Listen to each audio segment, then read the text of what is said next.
Ободо Лондон BBC саламатсыздарбы. Элер алчыны спорт жаңлыктары менен тааныштырып Эрмек Максутова.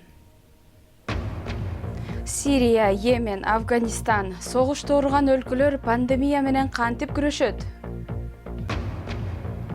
Финансы кризисине кабылган өлкө Ливанда улуттук валютанын куну кетип, нааразылык акциялар жүрүүдө.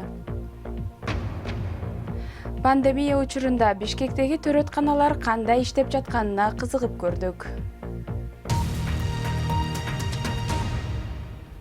Азыркыга чейин вирус негизинен Европа, АКШ жана Кытайда кеңири тарады. Бул мамлекеттердин саламаттык сактоо системасы мыкты иштейт. Өнүгүп келе жаткан өлкөлөр коронавирустан катуу жабыркаган жок. Бирок вирус согуш болуп жаткан өлкөлөрдө жайылса, дагы бир гуманитардык кризис орун алышы ыктымал. Жакынкы чыгыш боюнча кабарчыбыз Джереми Боуэн баяндайт. Өз мамлекетиңизге кош келиңиз. Түркиядан Сирияга кайтып келгендер 14 күн бою карантинде кармалат. Асад режимине каршы күрөшүп жаткан топтор көзөмөлдөгөн Идлибке 1 миллионго чукул киши аргасыздан жер которду. Таза суу тартыш, чатырларда жашаган качкындар социалдык аралыкты сактай албайт. Янанын коронавирус тууралуу көп маалыматы бар экен. Жаш болгонуна карабастан өлүм жөнүндө дагы жакшы билет. Яна 10 гана жашта, байкеси Мухаммед 13 жашта. Алар салгылашууларды көрүп, согуштан качып жоңойду. Яна коронавирустан көрө химиялык курал коркунучтуу экенин айтат. Бирок вирустан деле кооптонот. Вирустан корком, себеби ал тез тарайт. Лагердегилер нан алуу үчүн чогулат. Кичинекей жерде көп киши топтолот. 300 киши 4 даараткананы колдонот. Эгерде вирус бир кишиге жукса, баарыбызга жугат. Коронавирус пандемиясына чейин эле Йеменде гуманитардык кризис орун алган. Жакынкы чыгышта калктын 60% 30 жашка чыга элек. Жаштардын иммунитети вируска каршы туруштук бере алышы ыктымал. Бирок жакырчылык, тамак аштын тартыштыгы жана токтобогон согуш көйгөйдү курчутуп жатат. АКШда жайгашкан International Rescue Committee уюму жакын арада кризис орун алышы мүмкүн делген 34 мамлекетте иш жүргүзөт. Ушул 34 мамлекетте 500 миллиондон 1 миллиардка чейин киши коронавирусту жуктурушу ыктымал. Демек, 1,5 миллиондон 3 миллионго чейин адам көз жумушу мүмкүн. Бул сан канчалык так? Түштүк Суданга барсаңыз, аларда дем алууга жардам бере турган 4 гана аппарат бар. Сириянын түндүк батыш тарабында соңку 6 айдын ичинде 85 оорукана Сирия өкмөтү тарабынан абадан бутак алынды. Ошондуктан бул сан биз божомолдогондон дагы көп болушу мүмкүн. Оганстанда дарыгер Найматулла Шазат коронавируска кабылган бейтаптарга жардам берүүдө. Биз согуштагы жоокер сыяктуу элебиз. Майдан тилкесинде согушуп жатабыз. Бирок бизде октары жок. Коргонуучу кийимдер жетишсиз. Өзүбүздүн өмүрүбүздү дагы сактай албайбыз. Өнүгүп келе жаткан өлкөлөрдүн абалы оор. Гуманитардык жардам көрсөткөн бай мамлекеттер өздөрү кыйналып жатат. Убакыт болсо тартыш. Ансыз да абалы оор өлкөлөр пандемия менен кантип күрөшүп жатат? Бул жана башка орчундук кабарларды уюлдук телефон аркылуу интернет сайтыбыздан окуңуз. Ал үчүн бизди bbc.com /кыргыз деп издеңиз. Ливандын түндүгүндөгү Триполи шаарында коопсуздук күчтөрү менен демонстранттар ортосунда кагылышуу чыгып, бир киши каза болду, ондогон адамдар жаракат алды.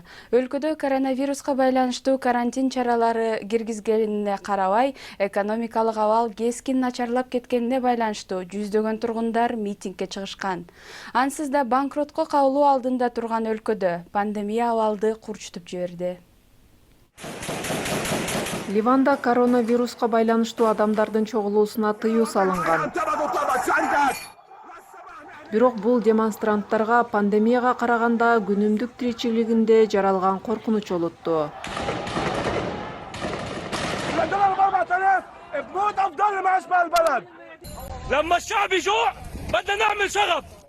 Адамдардын кыжырдануусунун негизги себеби бир нече айда эле жергиликтүү валюта кескин төмөндөп, 170% кунун жоготкону болду.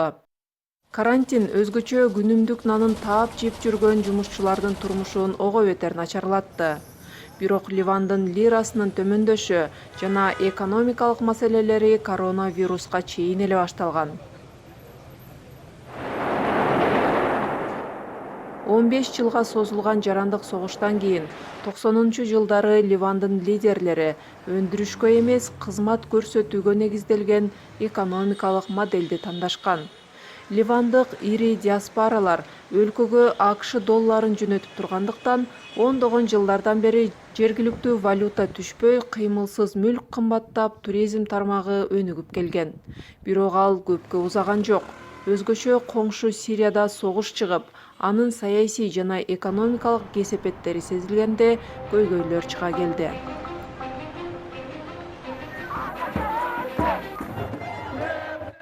Негизги продуктылардан тартып люкс бренддеги буюм тайымдарды сатып алууга өлкөгө доллар келбей калган. Жеке сектордо көптөн бери ийгиликтүү үлгү болуп келген банктар аманатчылардын акчасын доллар менен алып алган. Сандар чыныгы абалды көрсөткөн жок. Банкрот алдында турган Ливан финансы кризисине кабылды. Бүгүнкү күнү жаңы өкмөттүн колуна түйшүктүү мурас калгандыктан өкмөт жоготчу эч нерсеси калбай калган, ачууланган тургундар менен иштеши керек болот. Бардык балекеттин жүзү катары эми коронавирус көйгөйү да чыкты. Көп киши үчүн өлкөдөгү чыныгы пандемия бул системада терең тамырлаган коррупция. BBC Кыргыз кызматынын берүүсүн көрүп жатасыздар. Жаңылыктар менен тааныштырууну улантабыз. Жаңы маалыматтарга ылайык АКШда коронавирустан каза болгондордун саны Вьетнам согушунда курман болгондордон дагы ашып, 48 миңден ашуун киши каза болду. Джон Хопкинс университетинин маалыматы боюнча өлкөдө коронавирусту жуктуруп алгандардын саны 1 миллиондон ашып кетти. Президент Трамп көп эл текшерилип жатканы үчүн АКШда жуктурган учурлар көп болуп жатат деп билдирди. Кытайдын жыл сайын өткөн парламенттик жыйыны майдын аягында башталмай болду. Улуттук элдик курултай март айында башталары күтүлгөн, бирок пандемиянын айынан токтоп калган эле. Курултайга адатта 3000 киши катышат. Бул жолу алардын көбү онлайн видео аркылуу катышары белгилүү болду. Кытайда COVID-19 кырдаалы көзөмөлгө алынганы тууралуу BBC'нин Кытайдагы кабарчысы айтты. Британ премьер-министри Борис Джонсон жана анын болочок жубайы Кари Саймонс уулду болгонун жарыялашты. Премьер-министрдин басма сөз катчысы ымыркай менен апасынын абалы жакшы экендигин билдирди. Джонсон мырза коронавирустан айыгып, кызматка киришкенине болгону бир нече күн болду. Интернетке жүктөлгөн кинолор Оскар сыйлыгынын тарыхында биринчи жолу эмки жылдагы Оскар сыйлыгына коюлмай болду. Буга чейин кинотеатрда коюлган тасмалар гана Оскарга көрсөтүлүп келген. Адатта тасмалар Лос-Анджелестин кинотеатрларында кеминде бир жума көрсөтүлмөйүнчө Оскарга берилчү эмес. Индиянын белгилүү актерлорунун бири Ирфан Хан 53 жашында каза болду. Ирфан Хан Голливуд жана Болливудда да бирдей ири жылдыз болгон. Ал Юрдору жана Slumdog Millionaire аттуу ири тасмаларга тартылган. Ал Мумбайдагы госпиталда көз жумганы айтылды.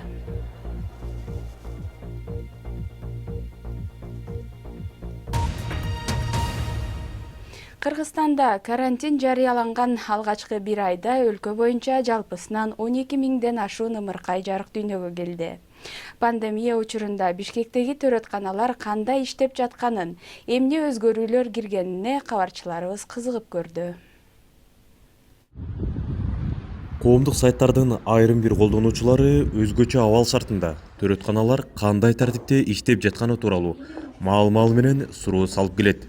BBC Борбор калаадагы төрөтканалардын биринин башкы дарыгерине кайрылып, пандемия учурунда төрөтканаларда кандай өзгөрүүлөр киргенин сурады. Көрсөткөн кызматыбыз, төрөттүн саны эчтеке өзгөргөн жок. Коопсуздук шарттарды эле күчөттүк. Бизде мурункудай эле аялдар келип атат. Биз роддомго келгенге чейин дене табын өлчөп, анан жанагы ковид менен ооругандарга контакт барбы, жокпу, ошол ачакта болгонбу, болгон эмеспи, ошолорду сурап, анан баары жакшы болсо анан төрөт үйүнө киргизип атабыз. анан начар болгондорду изоляторго жатырып, анан эпидемиолог чакырып, анан жанагы ковид оорусу барбы жок ошого карап туруп, анан биз өзүбүздү сактап атабыз да. Дарыгер көз жарганы келген энелердин арасынан вирустун бар же жогу күмөн жараткан 2-3 эне текшерилип, баары таза чыкканына кубанып жатат. Келгенде аялдар маска кийип, анан жанагы фильтрден өтүп, дене табы жакшы болуп, ооруга эч кандай бизде подозрение болбосо, келип кадимкидей эле төрөп атат, коркпой эле келишип төрөсө болот бизде. Биз мындан 10 чакты күн мурун Бишкектеги башка бир төрөтканада көз жарган келин менен дагы байланыштык. Ал коопсуздук чаралары, текшерүү жакшы уюшулганын айтып берди. Бирок ошол эле учурда төрөтканада абдан муздак болгонун, үйүнөн жылыткыч алдырганга дагы мажбур болгонун айтып, дарыгерлер ойдогудай көңүл бурбаганын кошумчалады. Болду, таң атканча тынбай ыйлагандар. Аларды да кебелип да коюшкан жок, карап да коюшкан жок деп ойлойм да. Паровой отоплениялар өчүккен, суук болгондон кийин баланын температурасы биздикиндей эмес. 3 күн эптеп чыдагандар да болду, чыдабай ыйлагандар да болду. Жолдошторунан таң атпай чалып алып кетпегин дегендер да болду. Дарыгердин айтымына караганда, вируска кабылган энелер аныкталса, алар үчүн деп өзүнчө бир төрөткана уюштурулган экен. Айтмакчы, коопсуздуктан улам төрөй турган аялды коштоп кирүүгө, төрөткө катышууга убактылуу толук тыюу салынган.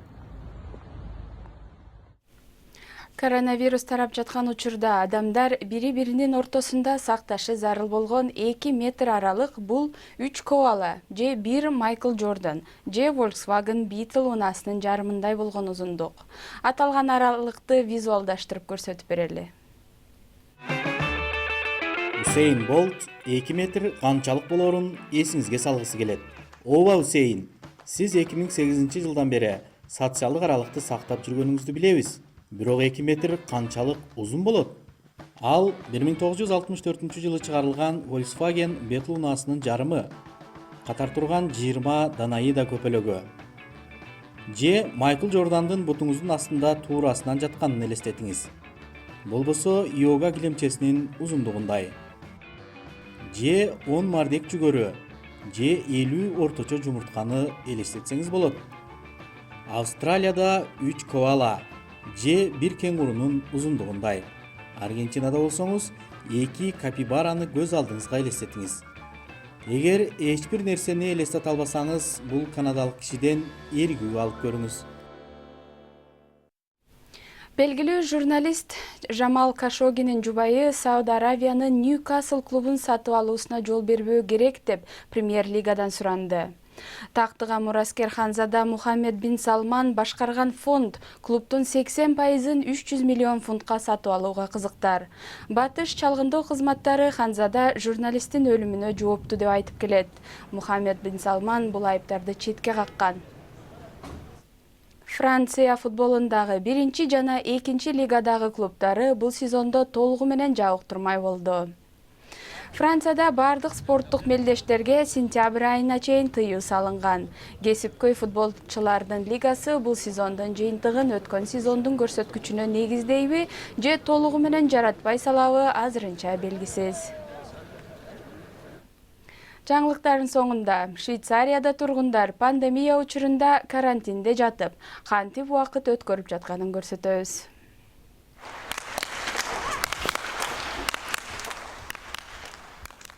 Женеванын тургундары бир нече жумадан бери үйлөрүнөн чыкпай жатат. Бирок тургундар күнүгө кечки саат 6-да балкондоруна чыгып, баары чогуу бийлеп же ырдап турушат экен.